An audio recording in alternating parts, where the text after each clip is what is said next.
Mirëdita të gjithëve, u takuam sërish të bashkë. Ky është edicioni informativ i orës 14 në vijim të këtij minutazhi do të ndiqni. Mesazhe të rëndësishme në samitin e dytë të diasporës. Kryeministri Rama tha se shqiptarët të bashkuar fitojnë, ndërsa kundër njëri tjetrit bëhen pengesë për proceset integruese. Presidenti Thaçi zotohet se nuk do të ketë shkëmbim territoresh mes Kosovës dhe Serbisë. Vizita e delegacionit të Parlamentit Evropian ishte një shuplak për opozitën. Qeveria tranzitore dhe bojkoti shihen si sinjale negative për Bashkimin Evropian. Mos më kërkoni asgjë që nuk do pranonit për popullin tuaj, ju përgjigj Basha kritikave të eurodeputetëve se opozita po bllokon integrimin. Shtetet e Bashkuara ofrojnë $1 milion për informacionet lidhur me djalin e Osama Bin Laden. Hamza Bin Laden, i martuar me vajzën e një prej terroristëve të 11 shtatorit, po afirmohet si lideri i ri i Al-Qaedës. Tirana dhe Partizani zbresin në fushë sot për derbin e kryeqytetit. Skënder Gega, trajneri i Partizanit, thotë se të gjitha energjitë do të jenë te kjo ndeshje. Ndërsa Ardian Mema dhe Bardhe Blut kanë marrë sa kaq rezultate pozitive së fundmi në kampionat dhe do provojnë të bëjnë të njëjtën gjë dhe me Partizanin sot. Dhe ne vijojmë gjërësisht me informacionet që kemi përgatitur për këtë minutazh. Një ditë pasi eurodeputetët kërkuan një pakt kombëtar për zgjidhjen e krizës politike në Shqipëri, kryeministri Rama ka shfrytzuar samitin e diasporës për t'i bërë një ftesë publike Lulzim Bashës për të ulur në dialog. Rama tha se e keqja më e madhe e shqiptarëve ju vjen kur ata bëhen kundër njëri tjetrit. Hap pas hapi, po ndërtohet sistemi i ri i drejtësisë, duke pastruar llumin nga pallati i drejtësisë. Po flasim për të bërë shtet, po flasim për të bërë administrat. Nuk po flasim për të bërë sikur.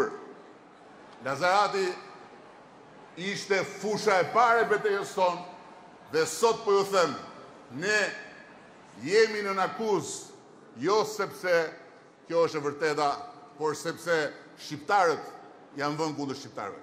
Atyre shqiptarëve që sot ishin të ftuar, nuk janë këtu, unë ju them vetëm një gjë, kur do flasim.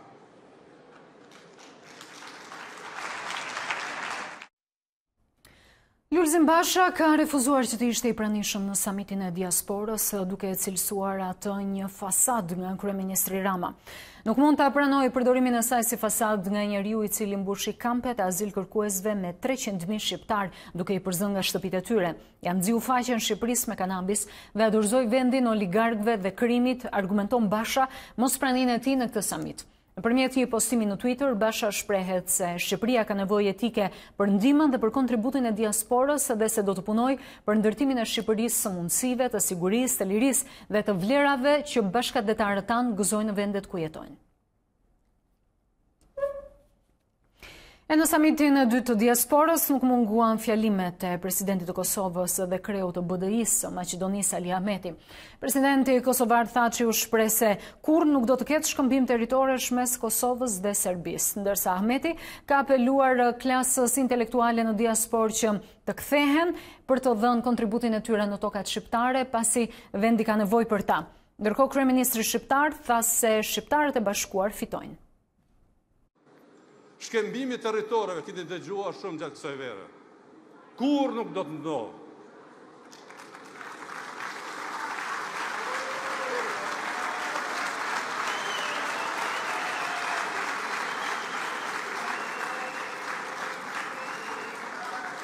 Për shkëmbim territoresh kanë folur edhe më herët. Në anën tjetër, atë që dua të theksoj është kjo, se shkëmbimi territoreve është pazar dhe askush nuk do të lejojmë që të bëj pazar me kauzën kombëtare. Ndarja Kosovës, pa shkelur mbi trupin tim, nuk do të mund ta cenon kush 1 milimetër të territorit të Republikës së Kosovës. Askush nuk do të mund ta cenoj as Trepçen, as Mitrovicën, as Ujmonin dhe as një pjesë të territorit të Republikës së Kosovës.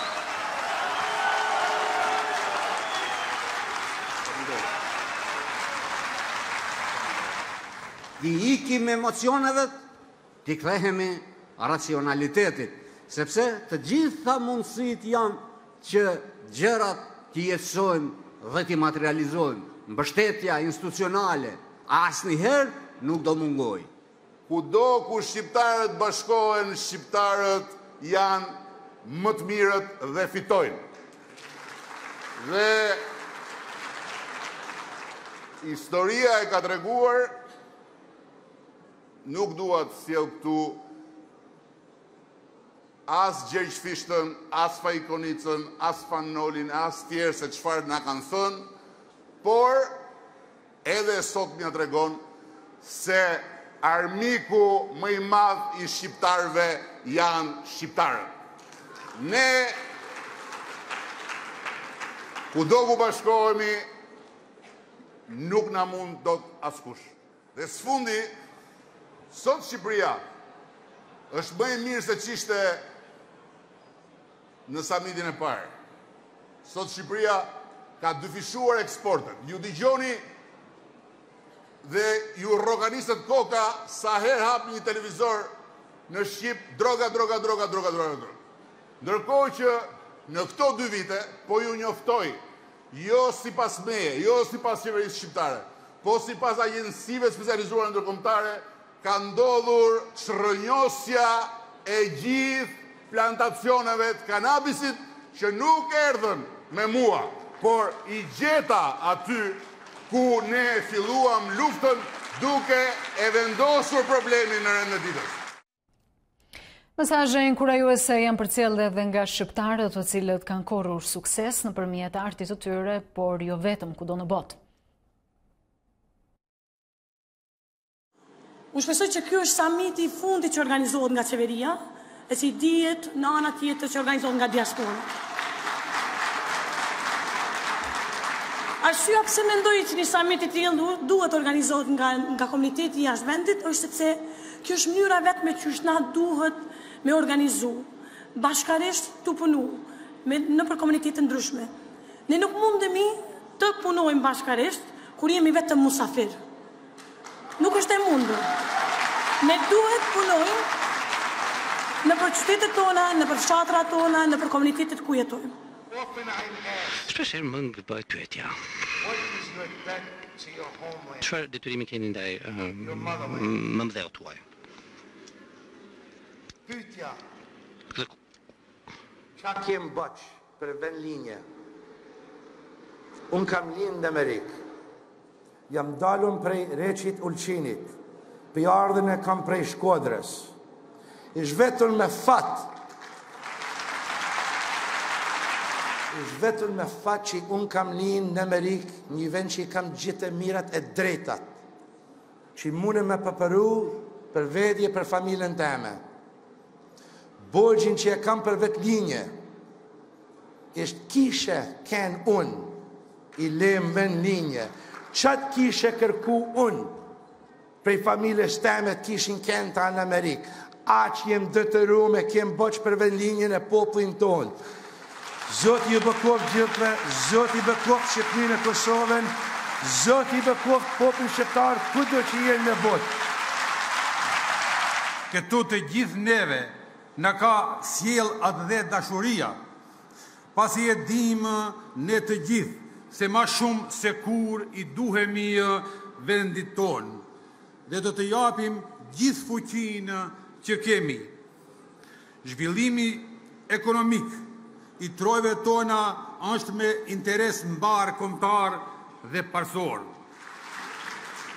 La diaspora është e hapur që të impenjohet në zhvillimin e vazhdueshëm të Shqipërisë, duke marrë parasysh që impenjimi ynë nuk është i lidhur vetëm me pasuritë e kulturës dhe ruajtjen e gjuhës, por në një kuptim më të gjerë, tek të gjitha ato aktivitete që mund të japin zhvillim social dhe ekonomik.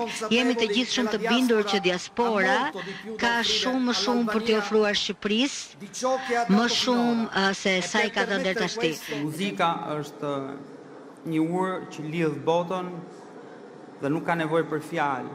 Kurse ne si shqiptar kemi nevojë të ta rigujtojmë Shqipen. Këtë muhabet po e hap për prindrit që me fëmijët e tyre, kudo nëpër botë që jeni, mos ja lëshoni Shqipen, se kjo është fundamentale, që ata gjuhën tonë ta mbajnë dhe ta mbartin edhe ke gjeneratat e tjera.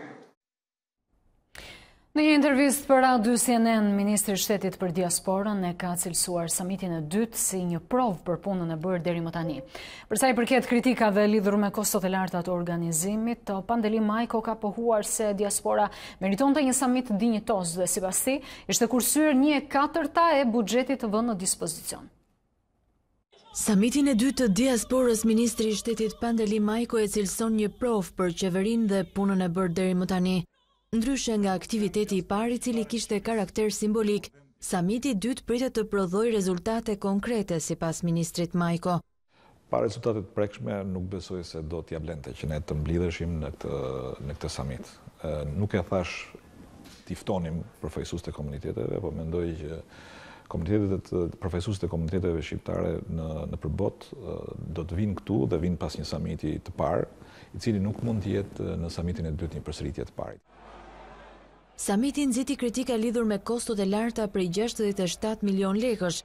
Edhe vetë pjesëtarët e diasporës i vlerësuan si tepër të fryera shpenzimet, por ministri pohon se është të shpenzuar vetëm 1/4 e fondit të vënë në dispozicion nga qeveria. Unë mendoj se ky është një copëzë e vogël e asaj që të gjithë ta njerëz të cilët do të vinë për samitin e dytë diasporës, i kanë dhënë Shqipërisë dhe ekonomisë së Shqipërisë. Kështu që nuk besoj se blen të diskutohet a duhet kurseheshin apo jo. Ajo që mund të them me pak humor është që Ministri i Shtetit për Diasporën nuk ka menaxhuar në asnjë rast ndonjë lloj fondi, pavarësisht batutës të Edi Ramës, por e rëndësishme është që ne do jemi pjesë e mekanizmit të bërjes së transparencës. Diaspora shqiptare rikthehet në Tiranë për ta gjetur qendrën e kombit në krizë, duke kujtuar se çështja e shqiptarëve jashtë vendit e gjen në konsensus politikën. Zoti Majko thotë se samiti duhet të largojë vëmendjen nga kriza. Për sa i përket marrëdhënieve me diasporën, të gjitha palët politike kanë qenë mjaft e ekuilibruara.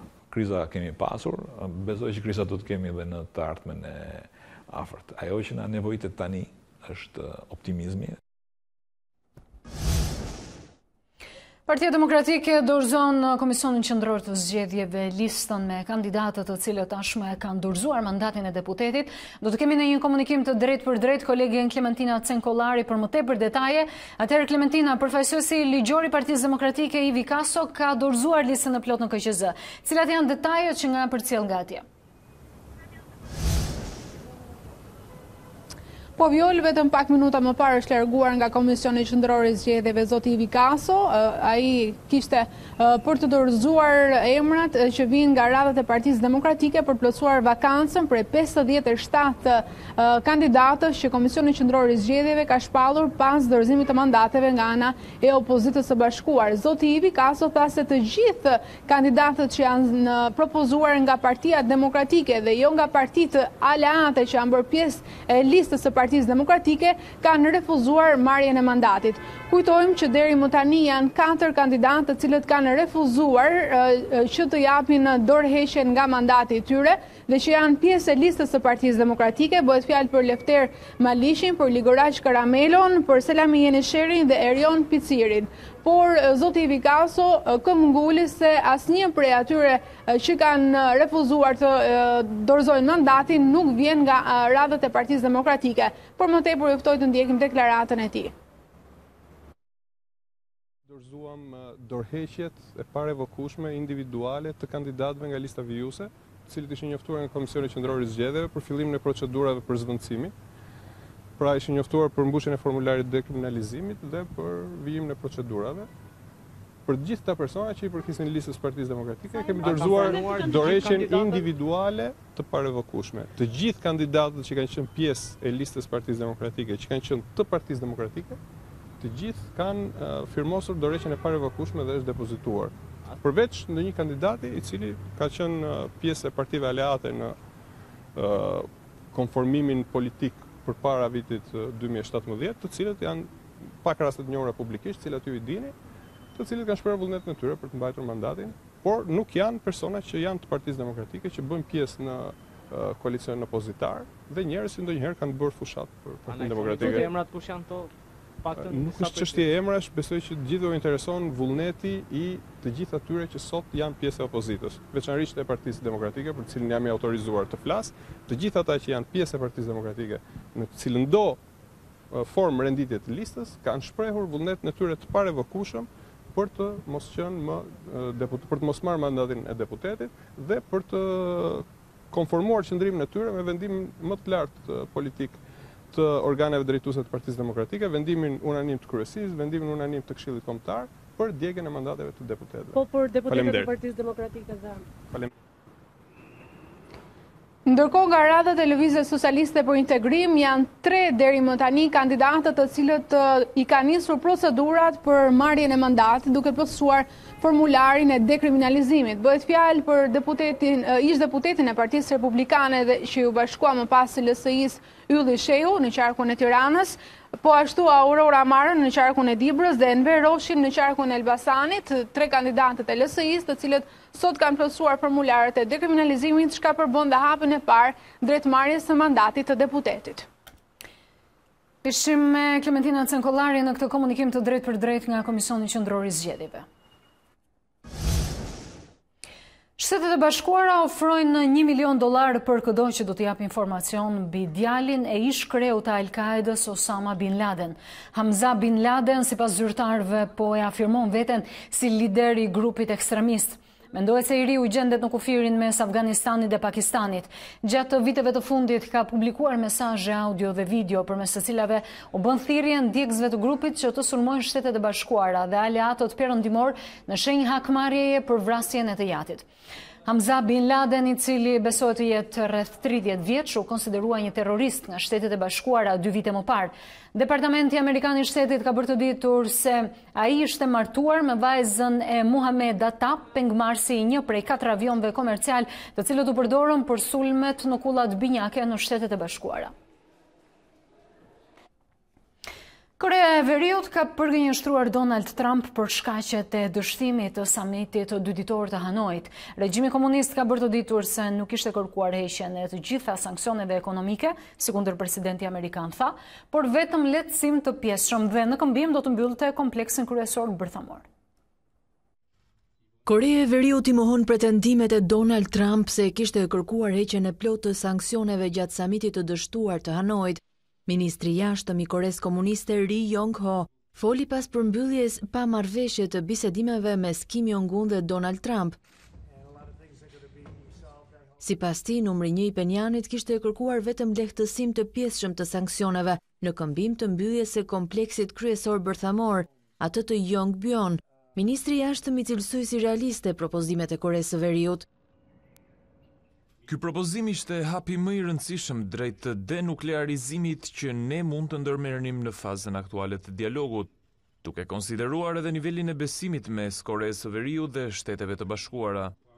Ai u tha gazetarëve se Penjani kishte ofruar gjithashtu të hiqte dorë nga testimi i raketave me rrezet të gjatë veprimi. Kjo sipas zyrtarit koreano-verior ishte një mundësi që vështirë se do të përsëritej.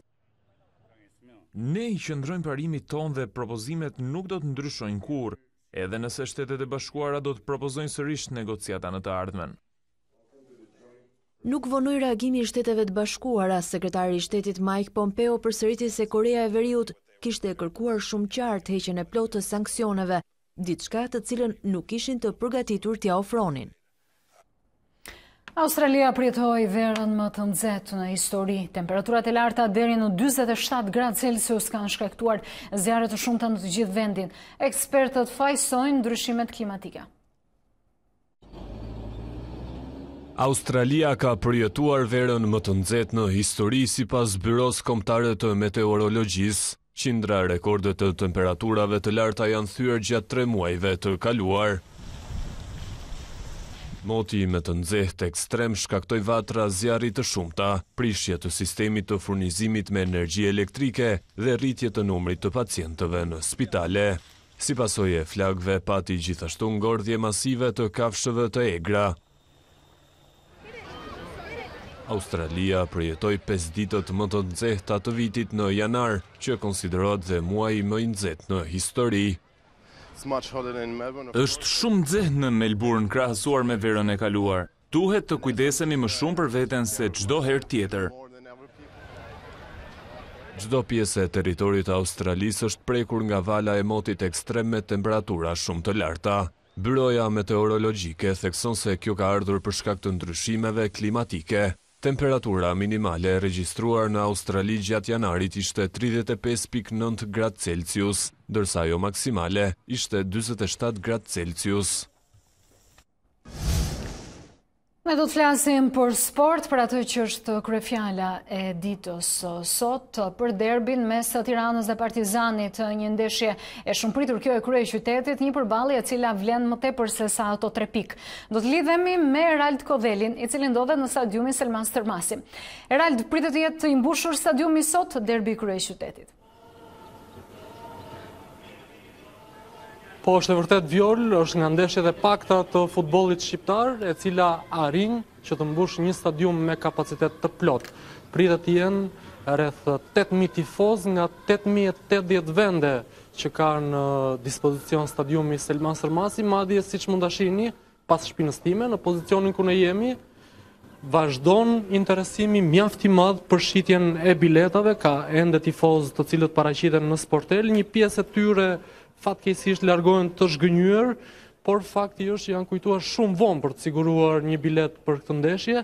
Gjithsesi, ata tifozë të cilët vazhdojnë të blejnë bileta, mund t'i sigurojnë vendet e tyre, ulset në tribunën C të stadiumit, vetëm aty ka për momentin bileta në dispozicion. Pra, dhe është e konfirmuar tashmë që do të ketë mbi 8.000 bileta të shitura dhe stadiumi do të jetë i mbushur plot. Erald, ndërkohë për sa i përket masave të sigurisë? Për masat e sigurisë përflitet që do të jenë përveç 100 stjuarve, pra rojeve private të sigurisë të cilët do të garantojnë rendin dhe mbarvajtjen e takimit në ambientet e brendshme të stadiumit, përflitet se do të jenë edhe 350 forca policie. Ato do të qëndrojnë jashtë në gatishmëri për të ndërhyrë në qoftë se do të jetë nevoja, në qoftë se do të ketë episode dhune apo incidente ndërmjet dy tifozerive. Unë ndodhem pikërisht këtu përpara tribunave edhe F. Këtu do të jetë edhe fluksi më i madh, do të zhvillohen kontrolle të imtësishme për tifozët, mes masave është përcaktuar që do të bëhen kontrolle trupore për të mos lejuar futje në tribuna të sendeve të forta apo edhe të flakadamve. Erald, unë të falenderoj, ne ishim në lidhje të drejtë për drejtë me Erald Kodhelin për të na treguar se çfarë do ndodhë, çfarë pritet të ndodhë në saktë në përballjen e sotme në derbin e kryeqytetit. Izmir Smajlaj humbet europianin atletikës për vetëm pak çaste para fillimit të garës së kërcimit së gjati në botrorin e atletikës në Glasgow. Atleti shqiptar është tërhequr për shkak të një dëmtimi muskular. A2 CNN ka kontaktuar me presidentin e federatës dhe njëkohësisht me trajnerin e Smajlat Gjergje Ruli, i cili pohon se ishin të detyruar të tërhiqeshin pasi dëmtimi mund të bëjë edhe më problematik për sportistin. Smajlaj shihet si pretendent në garën e kërcimit së gjati në Europianin e atletikës. Në stërvitjet e kësaj jave, sportisti shkodran ka kërcyer 8.30 metra. Emanuel Rusta e para femër me stemën e FIFA-s bëhet edhe arbitre e parë që ngjitet në kategorinë superiore. Rusta do të jetë këtë të premte në rolin e arbitrit të zonës në derbin Tirana Partizani, ku treshja e gjyqtarëve në fush do të asistohet nga 2 arbitra ekstra për episodet në zonë. Pas marrjes së stemës së FIFA-s dhe pas testit të kaluar në kategorinë e dytë, tani vjen edhe vendimi historik për gjyqtaren Rusta, që bën një tjetër hap të madh në karrierë. Sergio Ramos do të mungojë në 2 ndeshjet e ardhshme të Realit të Madridit në Champions League. UEFA ka vendosur që të dënojë mbrojtësin spanjoll për shkak të kartonit verdh të marrë me vetdije në ndeshjen ndaj Ajaxit. Ramos u ndëshkua qëllimisht për të shmangur një mungesë të mundshme në fazat pasardhëse për shkak të kartonave, por tashmë kartoni i qëllimshëm do t'i kushtoj edhe më shtrenjtë spanjollit në rast se Reali arrin të kualifikohet.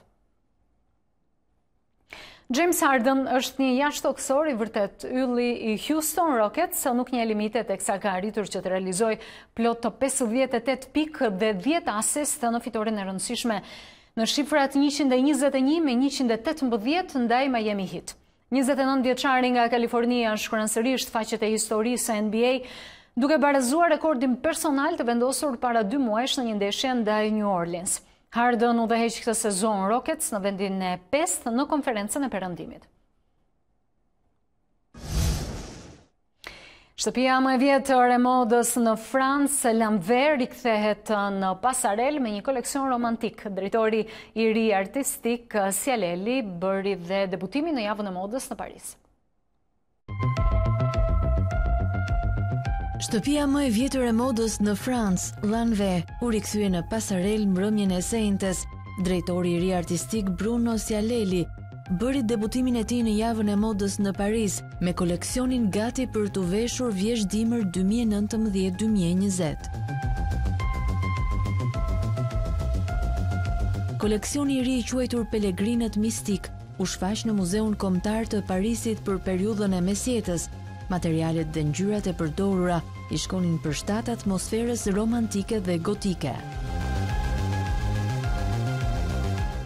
E themeluar në 1989, Lanvin është sinonimi i shikut parizien dhe ka qenë në skenën e modës për 129 vite, por kompania u përball me vështirësi që prej largimit të drejtorit artistik Albert Elbaz në vitin 2015.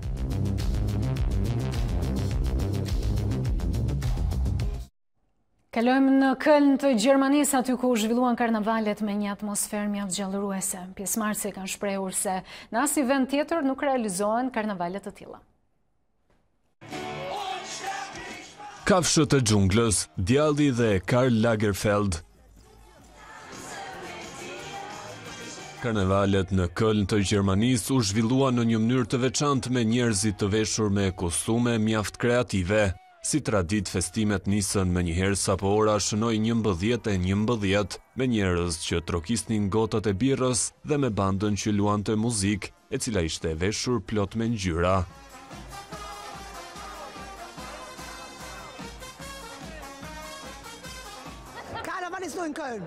Karnavali ka vetëm në Köln, ka muzikë, gjallëri dhe humor. Këto ndodhin vetëm në Köln, në vende të tjera mund ta harroni. Çdo gjë është relaksuese, e gëzueshme, jo e shtirur. Njerëzit vinë nga të gjitha anët. Në asnjë vend tjetër nuk festohet si këtu.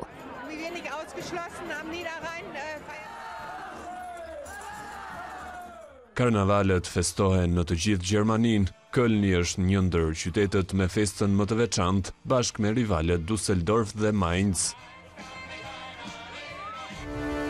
Kemi ardhur në fund edhe të këtij edicioni, ju kujtojmë edhe një herë titujt kryesor. Mesazhe të rëndësishme në samitin e 2 të diasporës. Kryeministri Rama tha se shqiptarët të bashkuar fitojnë, ndërsa kundër njëri tjetrit të bëhen pengesë për proceset integruese. Presidenti kosovar zotohet se nuk do të ketë shkëmbim territoresh mes Kosovës dhe Serbisë. Vizita e delegacionit të Parlamentit Evropian i jep një shuplak opozitës. Qeveria tranzitore dhe bojkoti shihen si sinjale negative për BE-n.